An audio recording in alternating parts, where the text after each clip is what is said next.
Hürmetli vatandaş, bugünkü lekşiyimiz,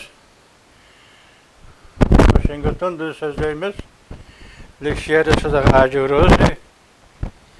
Bugün çizdağı 2022 yıl, 10.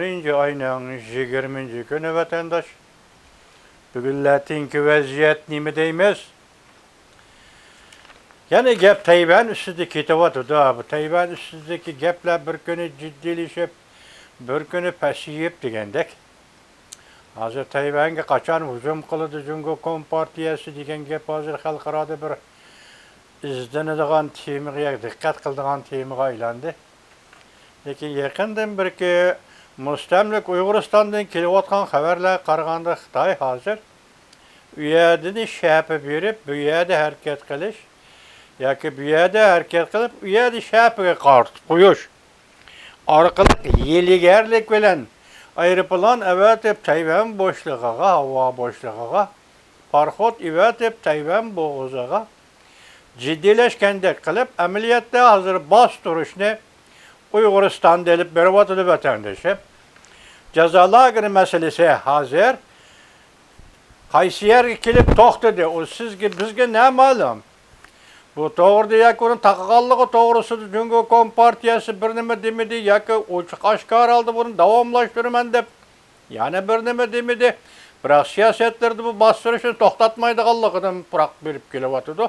Signal berip kilovatıdı. Hazır nöbette endi vaziyet yaki virüs, kamal kılış, üyde aç koyuş, her bir öyne, her bir aile için türmege aylandırış. Yani birden bir çağrısı aç koyuş, mesuliyet yok. Hiç kandak mesuliyet yok. Ağrıp kaldırısı doktoru yok. Sap kaldırısı bir jutum suyu yok. Sen kimsen de hala ahvalını soraydığın iş yok. Tamamen aşkara. Bütün dünyaya aşkara, halka alem aldığı Uygurlarını aşkara aç koyup öldürüp da. Bunun sual soruğu ne de vatandaş? Aç koyup öldürüp da.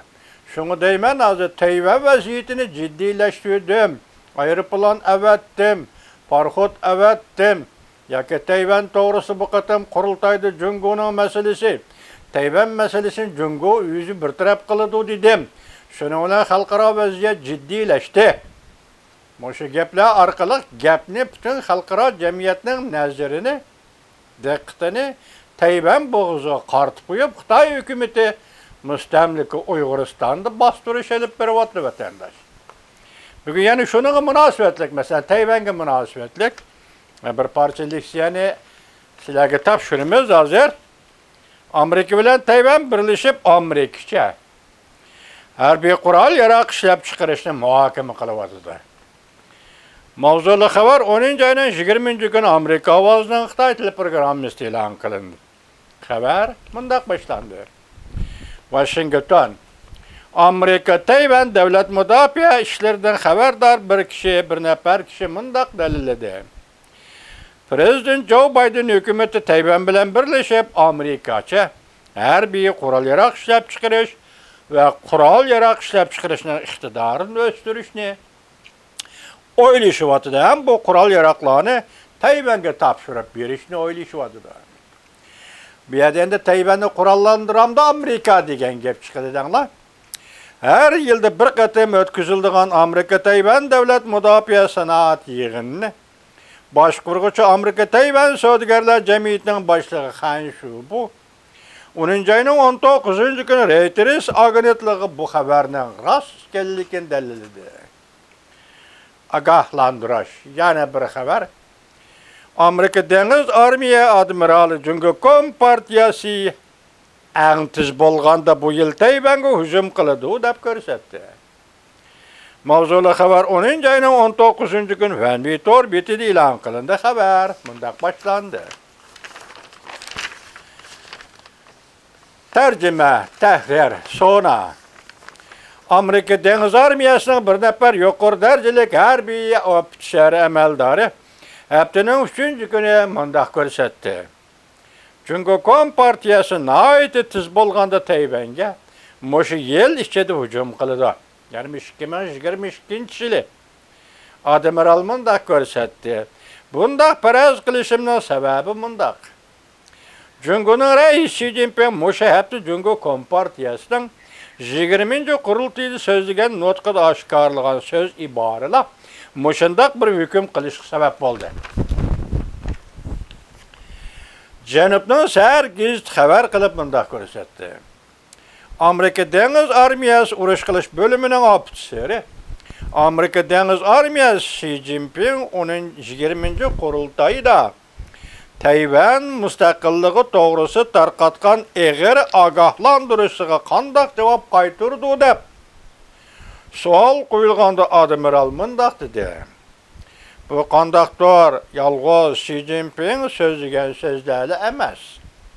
Bu Jungo'likning pozitsiyasi ve Jungo'likning harakat andizisidir. Müşahede acayip xarakteri beribdi Jungo'likqa.